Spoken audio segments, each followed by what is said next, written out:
The political climate has actually, what is done, like I be speaking to some people who obviously are African because they're black, um, and then they are actually trying to find out, I think there's an awakening to find out where you're from and try and attach to, like reconnect with your culture. And in a way, like when I speak to some people, it's because there's a journey to find where you're from, because it's like, okay, if these people don't accept me here, I'm just going to go back home. And African governments, some African governments are actually, spearheading initiatives to attract the African diaspora back home. For instance, we had a year of return. I see Abdul there with Afrochella, Dirty Rave, of course. Yeah, I had to say Dirty Rave again. But basically, what I mean is, you see people actually, there's like, I've met people who are going back home to connect to business, like they want to buy property, they want to buy land. And so I feel, back to his first question, in some way, yes, the political climate has sort of like, in a way, kind of encouraged people to look back home. So that being said, I just wanted to say that. And then secondly, like I remember this guy, my first tour in 2016, not a proper tour, he didn't even want to pay me $5,000.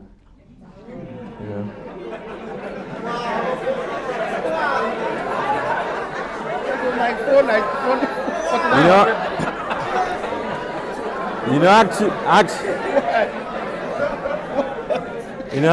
actually, he was trying to pay me $2,000.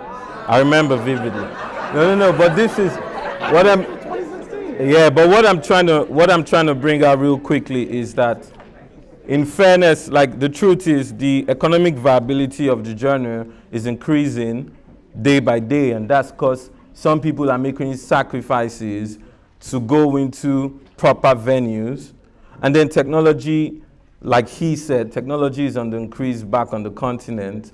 And that's what is going to drive the actual economic viability of the genre. Because if we look at things like K-pop, if we think of urbano music and all of that, what happens is when the continent and when a culture suddenly gets online, it interprets in numbers, and the truth is, is businesses at the end of the day. So when people start seeing a record having 300 million streams, or when people start seeing suddenly a K-pop band is coming to America and doing stadiums, it's not rocket science. It's just straight up, there's something there. And then, the brands and we all know the economics of that. So I think over the years, like over the past 3-4 years, we've only seen it's been a constant increase.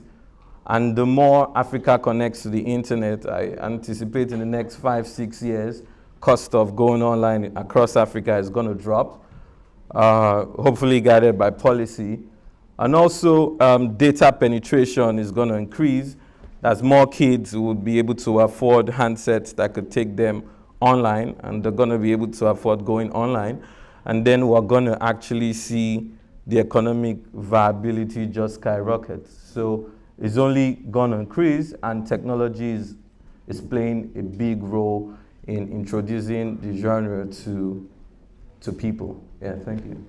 I'm Nigerian, but I feel, I don't know, but I feel it's like a calling for me to identify with Africa as a continent, especially, multiple countries. Because when I tour these countries, when I land, I really don't feel like I'm in a new country. I feel like I'm at home.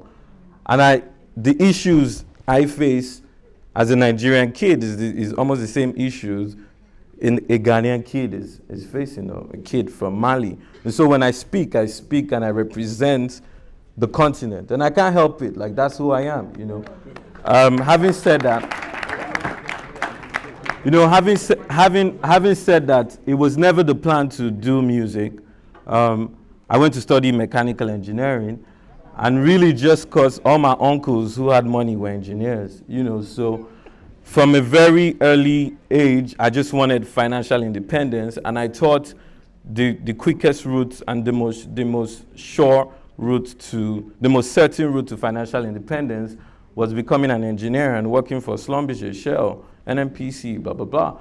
And so that was my move. So in the that's always been the goal for me, financial independence, you know. And while studying at Kwame Nkrumah University of Science and Technology in Ghana, I realized that, you know, that Nigerians will party, they will have their own parties, and it will be only Nigerians. And Ghanaians will have their own party, and it will be only Ghanaians. And you know, there were not a lot of parties because everybody was studying. And so I went back to Nigeria and I saw my friend from high school, and he was driving a Toyota Corolla S. And that was a big deal to me. And I was like, how did you afford this? Did your dad buy it for you? And he's like, no, I throw parties. And I made money and I bought it. And so I went back to Ghana and I started throwing parties. And I would book, you know, and I would book a Ghanaian DJ and a Nigerian DJ. And I would go to the hottest Nigerian girls and the hottest Ghanaian girls and bring them into one place, and we started having the biggest parties. And that's how come I met my manager, just throwing parties. And we would go on, from throwing parties, we'll start doing concerts. So we'll book the likes of Davido, Burna Boy, Wande Cole, Sarkodie, you know, and the list goes on. And at this time, I never, like if you had told me I would be an artist, I'd have said, God forbid. You know, and it was majorly cost. I knew how much I was paying the artist. For me, it was never about the flash and the TV. And I remember my uncle one day taking me on a ride, and we were at Ikoyi. This is a highbrow area in Lagos. And he's like, how many musicians do you know that have houses on this street? And I was like, I don't think any. He's like, how many musicians are paying school fees for people in your school? I was like, none. He's like, so you see, you're doing parties. Don't go and get deviated and think you want to be a musician. You know, so for me, it was not economically viable at the time, but as fate will have it, when I was doing my master's, when I finished my thesis so quickly, I had so much time, and I would get into the studio and release my first mixtape, About to Blow, that had Bankulais, which was kind of like, it started creating a cult history, a cult following for me. And I remember having my first show booking January of 2016, to go to London and play 5 shows for $2,000 a show. And I thought it was a joke, you know, because I was like, who's gonna pay me $2,000 per show? So five shows, that's 10 grand. Like, and I had my startup, I had gotten VC funding. It's like, okay, maybe I take a holiday and just go make this money. But when I went there, I found out how stupid I was, because all the venues were full, and I felt like I was shortchanged, because if I could calculate how many people paid £20, you know.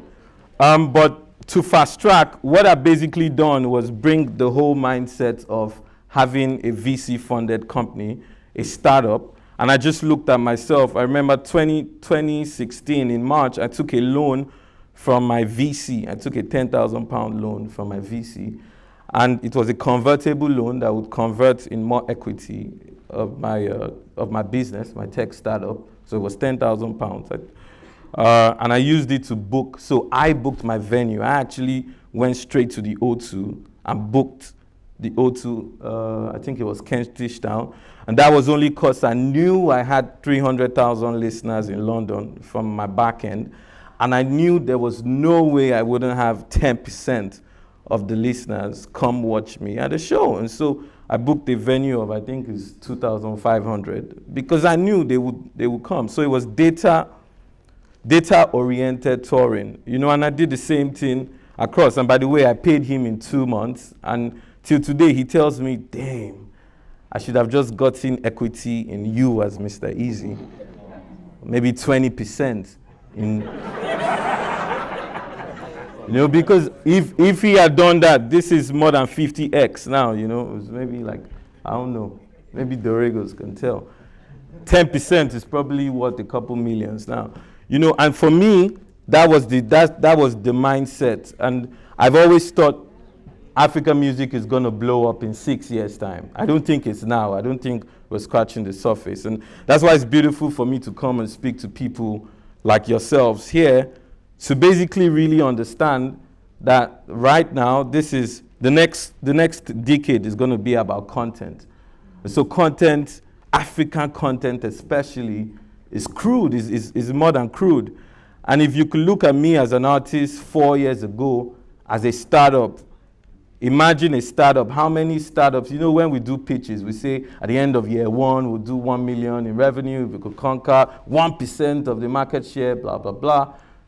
If you look at an African artist in that sense as a startup, and you find a way to tweak the model and invest in an African artist as a startup, you're going to see it in 3 years. 3 years is too short. And so that's what motivated Empower Africa for me, because I'd come to a point in 2018 when I just thought, is this what this is going to be about? I don't want to be touring like this all my life. It's boring. For me, it's boring. Like, okay, yeah, it can get bigger, but I was thinking of how to, create something bigger than that. And I've been funding videos for artists as a CSR. And then I just thought of how to merge, this whole startup, the idea of African artists as startups, and the idea of a financier as a VC, and see how that will work. So in 2018 November, we launched Empower Africa. We gave grants to 100 artists from 17 African countries, $3,000 grants each.